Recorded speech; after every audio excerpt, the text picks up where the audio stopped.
Hello everyone, welcome back to my channel. तो आज मैं आपसे शेयर करूंगी अपने बच्चों के प्रोग्रेस रिपोर्ट यानी कि मार्कशीट। तो आप देख सकते हैं कि मेरे बच्चे गुरु नानक इंग्लिश स्कूल वाराणसी में पढ़ते हैं। तो आपको मैं सबसे पहले अपनी एल्डर डॉटर माहिरा जो कि स्टैंडर्ड 1 में है उसकी मार्कशीट दिखाऊंगी।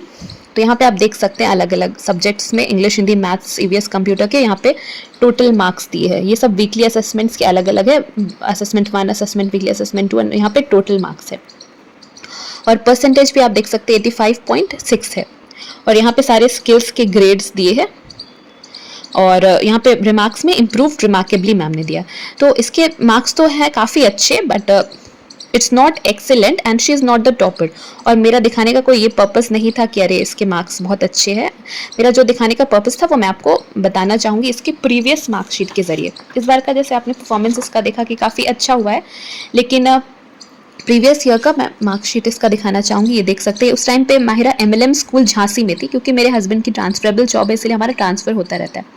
तो माहिरा के आप देख सकते हैं क्वार्टरली एग्जाम में सब में EDBF ऐसा था। तो इसका कोई रैंक भी नहीं था, 0 है। तो मतलब ये फेल हो गई थी।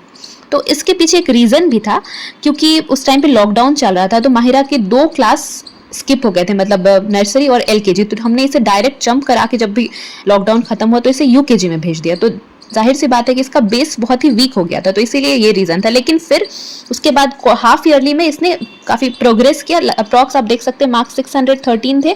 उसके बाद इसका 1126 हाफ ईयरली में आए। तो अप्रॉक्स डबल बोल सकते हैं। तो इसका इम्प्रूवमेंट हुआ। तो इसकी गलती नहीं थी जो इसके मार्क्स खराब आए, वो सिचुएशन ही वैसे थे। तो हमने इसे डांटा नहीं, बल्कि हमने इसे समझाया। और तो इसने मेहनत किया और फिर इसके मार्क्स इम्प्रूव हो गए। और ये तो पिछले ईयर का मार्कशीट है। तो और इस बार का इवन बेटर है। तो इसीलिए ये जो प्रोग्रेस रिपोर्ट लिखा है, तो ये मेरे बच्चों के टर्म्स में ये बिल्कुल सही है, क्योंकि उनका प्रोग्रेस ही हुआ है। इस बार के मार्क्स उसके इवन बेटर है। और मैम ने भी कहा कि मैम ने ये इम्प्रूव रिमार्केबली जो ये लिखा है रिमार्क्स में, तो ये बहुत ही कम बच्चों में लिखा है। And Mahira was one of them. तो मैम ने कहा कि स्टार्टिंग में आई थी माहिरा, तो एक शाई बच्ची थी। ये पढ़ाई में भी मतलब इसका इम्प्रूवमेंट हुआ। अब इसके स्पीकिंग स्किल्स भी काफ़ी अच्छे हो गए हैं, ये कॉन्फिडेंट हो गई है। और इसकी हैंडराइटिंग भी काफ़ी अच्छी हो गई है। तो इसका प्रोग्रेस हुआ। तो इसीलिए हम लोग इसके मार्कशीट से जो भी प्रोग्रेस रिपोर्ट है इससे काफ़ी खुश है, क्योंकि यही होना चाहिए, बच्चों में इंप्रूवमेंट होना चाहिए। हमें कभी भी बच्चों को टॉपर से नहीं कंपैरिजन करना चाहिए कि अरे उसके तो इतने 90s में परसेंटेज आए तो तुम्हारे क्यों नहीं आए। बच्चों को कंपटीशन खुद से है, दूसरों से नहीं हमें कंपैरिजन करना चाहिए। उससे बच्चों का कॉन्फिडेंस लेवल घटता है। तो बच्चे बस जैसे हैं वो खुद में वो इम्प्रूव होने चाहिए, मतलब आज वो जैसे हैं कल उससे बेहतर होने चाहिए। तो बस यही होना चाहिए हमारा पर्पस। तो ये माहिरा के आपने मार्कशीट देख लिया। अब मैं आपको अपनी छोटी बेटी नायरा के मार्कशीट दिखाना चाहूँगी। इसके भी देख सकते हैं। इसके अल्हम्दुलिल्लाह इसके मार्क्स बहुत अच्छे रहे। इसका सब में ये वीकली असेसमेंट 1, 2, ये 6th वाला नहीं हुआ था इसलिए इसमें डैश है। बाकी सब में इसके A+ रहे। मैथ्स में एक स्टार्टिंग में B था, लेकिन उसके बाद से A+, मतलब फाइनल में तो सब में ही A+ है। अल्हम्दुलिल्लाह इसका अच्छा रहा है बहुत। और इधर भी आप देख सकते हैं इसमें भी सब में A+ रहे। इसमें भी ये डैश वाला नहीं हुआ था असेसमेंट, इसलिए डैश है। इसके कोई भी एग्जाम स्किप नहीं हुए थे। और इसके प्रीवियस ईयर के भी मार्क्स दिखा रहे हैं। इसके प्रीवियस भी अच्छे रहे हैं। ये वाला एग्जाम इसका भी नहीं हुआ था क्वार्टरली, बस बच्चों के 2 ही होते थे, हाफ एंड फाइनल। तो इसलिए इसमें नहीं है कुछ। तो इसका प्रीवियस ईयर का भी अच्छा था, लेकिन इसमें किसी में A है, A+ है, किसी में B भी है, किसी में A। तो इसका भी प्रोग्रेस हुआ है इस बार, जैसे कि देख सकते हैं सब में A+ है। और इसका रिमार्क्स जो है, जो मैम ने दिया, ये हमें बहुत पसंद है। हम लोग ओवरवेल्म हो गए रिमार्क्स देख करके। मैम ने जो लिखा है, Naira is the nightingale of the class, she is positive, thoughtful, pleasant, curious and hard worker, well done. तो मैम को नायरा की आवाज़ बहुत पसंद है, इसलिए मैम ने इसे नाइटिंगेल ऑफ द क्लास बोला है। तो हमें ये रिमार्क्स बहुत पसंद आया। और इनकी टीचर्स, मतलब अब तक जो भी मिली है उस स्कूल में अच्छी मिली है। उन्होंने उनका काफ़ी अच्छा गाइडेंस रहा है। बोलते हैं ना, teachers are like the guiding light.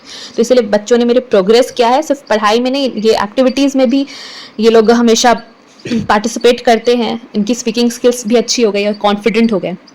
तो बस मेरा बताने का यही मकसद है कि बच्चों को हमेशा सपोर्ट करें, उन्हें हमेशा मोटिवेट करें, उन्हें हमेशा कंपैरिजन उनकी कभी भी ना करें किसी भी दूसरे बच्चों से।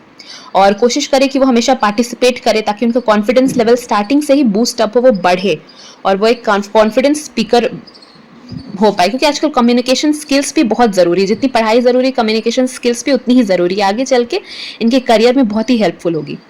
और लास्ट में मैं एक लाइन बोलना चाहूँगी कि life's battle always don't go to the strongest and the fastest man, but the man who wins is the man who thinks he can. मतलब जिंदगी की रेस में हमेशा सबसे ज्यादा ताकतवर या सबसे ज्यादा तेज इंसान ही नहीं जीतता है, लेकिन जीतता वो है जो सोचता है कि मैं कर सकता हूँ। तो ये चीज़ एप्लीकेबल बच्चों के लिए होती है, बच्चों के लिए भी, क्योंकि अगर आप बच्चों को फील करवाएंगे कि वो कर सकते हैं, तुम कर सकते हो, तो वो ज़रूर करेंगे। स्पेशली पेरेंट्स का रोल होता है, तो वो बिल्कुल कर पाएंगे, वो अपने बारे में पॉजिटिव फील करने लगेंगे। और आप हमेशा उन्हें वर्थलेस फील कराएंगे, तुम कुछ नहीं कर सकते, तो वो अपने बारे में वैसे ही फील करने लगेंगे और वो कुछ भी नहीं कर पाएंगे। इसलिए हमेशा बच्चों को मोटिवेट करें, उनका सपोर्ट करें हमेशा in every field of life, तो वो अपने लाइफ की जो रेस है वो ज़रूर जीत जाएंगे। So that's all for today. With this, I end the video. And if you liked my video, then please subscribe to my channel. Thank you for watching.